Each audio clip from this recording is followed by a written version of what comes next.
Dear students, as part of our paper Personality Development, today I would like to continue the previous lecture on negotiation.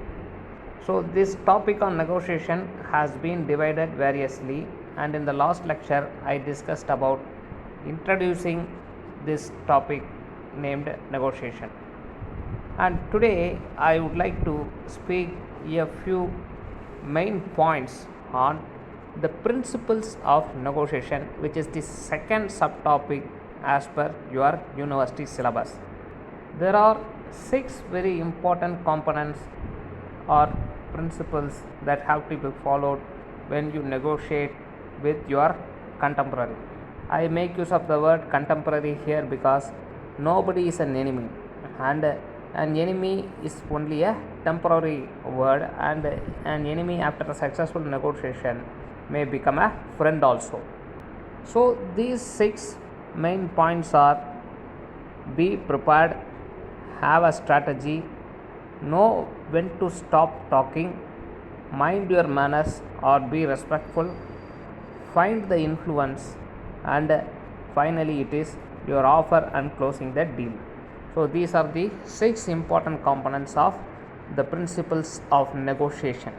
So, the first important component is be prepared. So, preparing is to know first of all the background of the party. If the party is going to be a woman, you have to choose words accordingly, and if it is a person from a lower caste, and you have to employ words in a convincing way so that he is not made sensitive. So, if he is belonging to a minority religion, then you have to employ as and such words that does not hit his sentiments and provoke volatility. So, these days you have to assess the strengths and weakness of your enemies or the rivals, and also you should know your strength and weaknesses. So, you should capitalize on your strength and their weakness, and therefore this study of the strength and weakness is very important. In general, people used to tell about the Shakespearean dialogue of Mark Antony. So, in this famous dialogue, Mark Antony, he speaks firstly in negative terms about Caesar, Julius Caesar.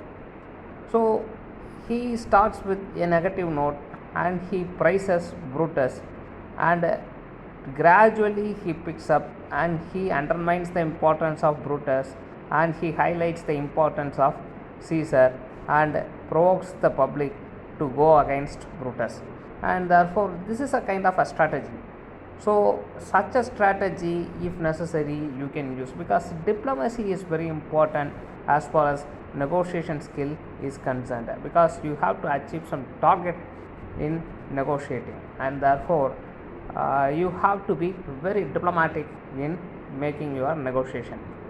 People engaged in outlining the grammar of negotiation, they try to tell that you should ensure that the other party who is in the negotiation table has the authority to make binding commitments.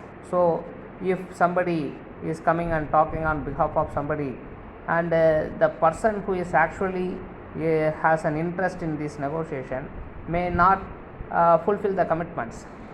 A brother might represent his sister, and brother is convinced of the negotiation terms, but the sister is not convinced, and finally they are in trouble, and therefore the sister says, this particular agreement that you have made through this negotiation does not bind me. Then there is no use of this negotiation at all, and therefore before beginning this negotiation process itself, you have to ensure that whether or not the party who is representing the particular person has the binding commitment.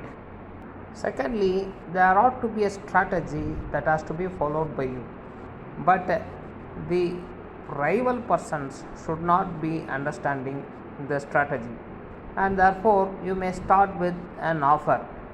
For instance, if it is a negotiation on settling a dispute between siblings on a property issue, then you must have made your preparation with your party, and your party would have come forward to lose certain part of the property, and you should not first of all highlight that, and you should only outline that the party is ready to sacrifice a minimal part of the property on the whole, and therefore the opponents are in a state of submission, and they seek for a more better offer. At that stage you have to be more aggressive. That is the principle of negotiation strategy. So you have to be aggressive, and furtherly when they constantly press on something, you have to make some compromises without compromising or hurting your side. While making your negotiation, you have to look into the eyes of the opponent party or the rival party or the person who is on the other side. So you have to be very careful about the body language and the speech pattern, and by that you can make out whether the offer that you are giving is impressing them or not, or at what stage they are coming forward to lose some of their key standpoints. Be prepared to stop or cancel negotiation process if the other party seems to stuck with their position. So if they are not going to compromise at any stage, then there is no use of negotiating, and therefore you should not give up the cause of your party, and therefore at this stage you should be prepared to stop or totally cancel the negotiation process, or otherwise the person who is authorizing you to represent him or her will be disappointed. Don't try to complete a negotiation in a single stretch.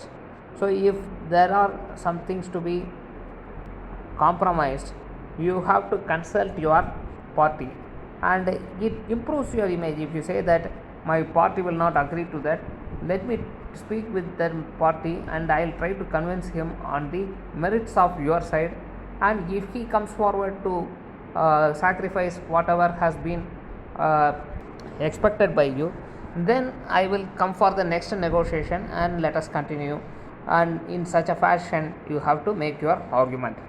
The next important point is know when to stop talking. So what happens is many negotiators, they keep on talking and talking, but a very well versed negotiator, he first of all observes all kinds of developments in the talking of the opposite side, and he gathers wise information, and he cross verifies the information he has and analyzes it in his brain while observing itself. These are important characteristics of noted lawyers who cross examine facts and figures and come to a gross conclusion, and this is very important, and observation is very important than speaking, and therefore while you have made a strong point, you should stop there and allow the opposite party to make his point. So if at all you only speak, then the other party will think that there is no use in negotiation, and we are dominating the opposite side for no reason. Particularly when you want to prove a point, you will be adding more examples, more kinds of judgments, more kinds of previous experiences, and whatnot. But this is not very important. So one solid point if you add to substantiate your argument, that is sufficient, and if they are not convinced with that particular example, then you can further explain. The fourth important component is to mind your manners and to be respectful. No doubt you have to make your point, but an emotionally tipped argument makes your stand very weak. Therefore, when the other party objects, don't become defensive. When the other party comes with an objection, just ask for clarification as to why they object to the particular point, and ask for the specificities. Moreover, objection given by the opponent side is an opportunity to listen carefully.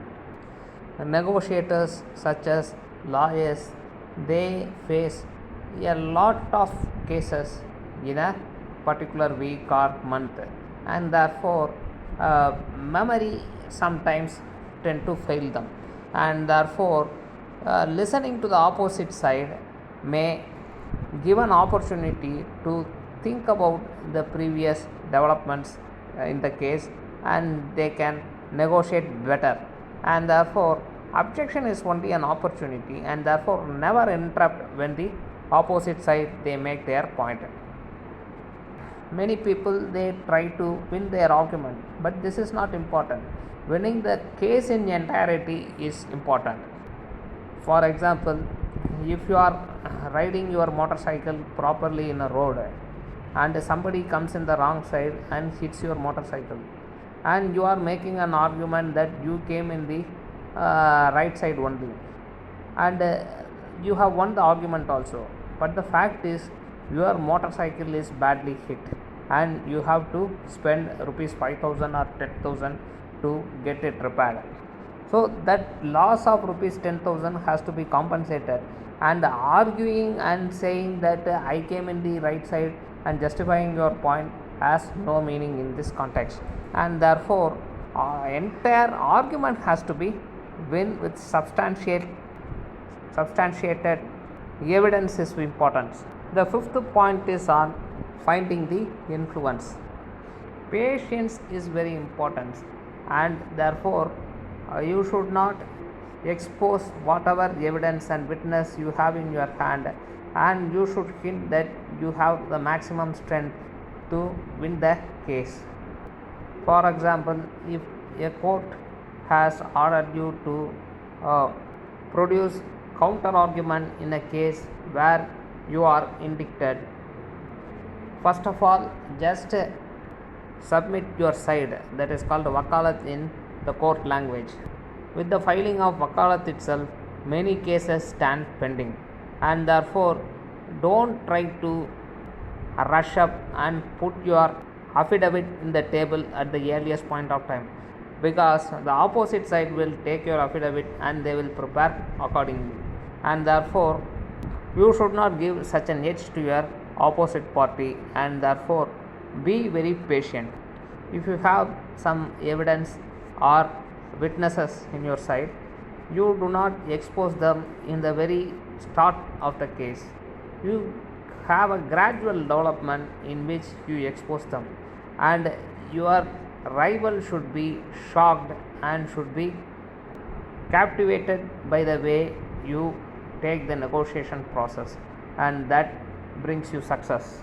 Finally, it is your offer and closing the successful negotiators, they decide their offers. Offers are not just money, they may include price, scope of work, identification of services and or products, warranties, terms and conditions, and so on and so forth.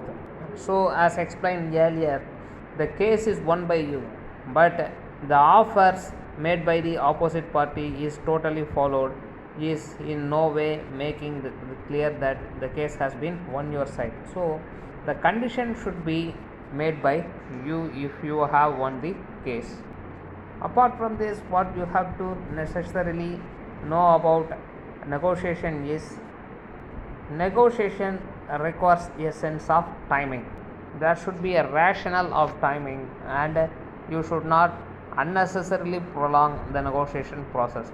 If it is a part of strategy, if you are prolonging the matter as a part of your negotiating strategy, then it is welcomeable, but unnecessary prolonging should be avoided. As already outlined, you should be able to anticipate the other party's next move. So as I said to you, you have to be very careful about revealing your evidence and witnesses. The other party will also have similar strategy to lock you, and then you have to prepare yourself to face such irking situation and counter your rival side. Negotiation should be designed to set up not only your next move but your subsequent moves down the process are equally important, and therefore always have the end game in your mind as your plan and as your strategy of negotiation. So with these ideas on negotiation principles, I conclude my lecture today. Thank you very much.